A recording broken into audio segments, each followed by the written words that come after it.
এখানে অনেক হাঁসের দল, এখানে লোকেরা হাঁস চাষ করে। তো হাঁস চাষ করে এনারা প্রচুর পরিমাণে অর্থ উপার্জন করে। তো এটাতে এদের পরিবার খুব ভালো করে চলে। তো দেখেন অনেক হাঁস, প্রতি বছর অনেক হাঁস করে। এখানে দেখতে পাচ্ছেন অনেক হাঁস আছে এখানে। তো এই হাঁসগুলো তারা বাজারে বিক্রি করে এবং এই হাঁসগুলো থেকে প্রচুর পরিমাণে তারা ডিমও পেয়ে থাকে। তো এই ডিমগুলো তারা বাজারে বিক্রয় করে আমাদের ডিমের চাহিদা পূরণ করে থাকে। এই হাঁস চাষ করার মাধ্যমে আপনারা অর্থ উপার্জন করতে পারেন। তো সবাই ভালো থাকেন, সুস্থ থাকেন, ধন্যবাদ।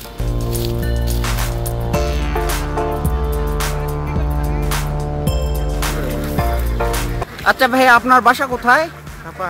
সাপাহার। তো আপনি নিয়মিত কি এসব হাঁস পালন করেন? ও, তো এইসব হাঁস পালন করে কি আপনার মানে জীবিকা নির্বাহ হয় নাকি ভাই? আপনার পরিবার ভালো করে চলে? তো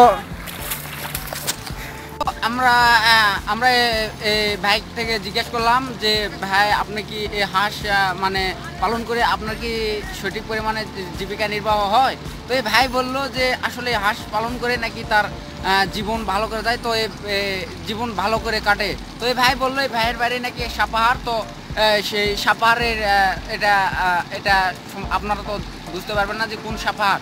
এটা হলো নওগাঁ জেলায় অবস্থিত। নওগাঁ জেলায় সাপাহার একটি থানা। তো এই থানায় প্রচুর পরিমাণে হাঁস পালন করে ভাইয়েরা। এই ভাইয়েরা হাঁস পালন করেই এই ভাইদের জীবিকা নির্বাহ হয়। তো এইভাবেই তারা তাদের জীবন চালায়।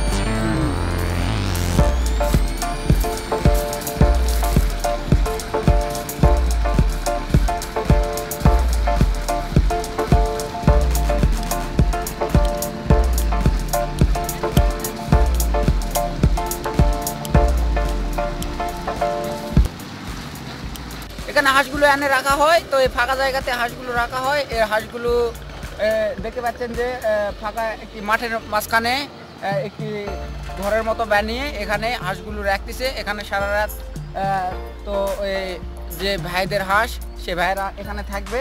তো এই ভাইরা এখানে থাকে সারা রাতের মধ্যে। এই হাঁসগুলো আবার কালকে সকালে আবার হাঁসগুলো নিয়ে যাবে,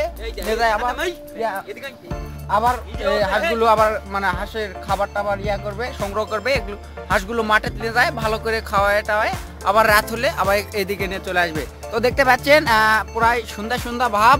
এই সময় হাঁস আনে এখানে রেখে দিয়েছে।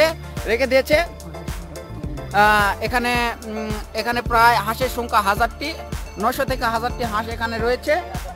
তো সবাই ভালো থাকেন, সুস্থ থাকেন। সামনের দিন আবারও দেখা হবে। তো ধন্যবাদ।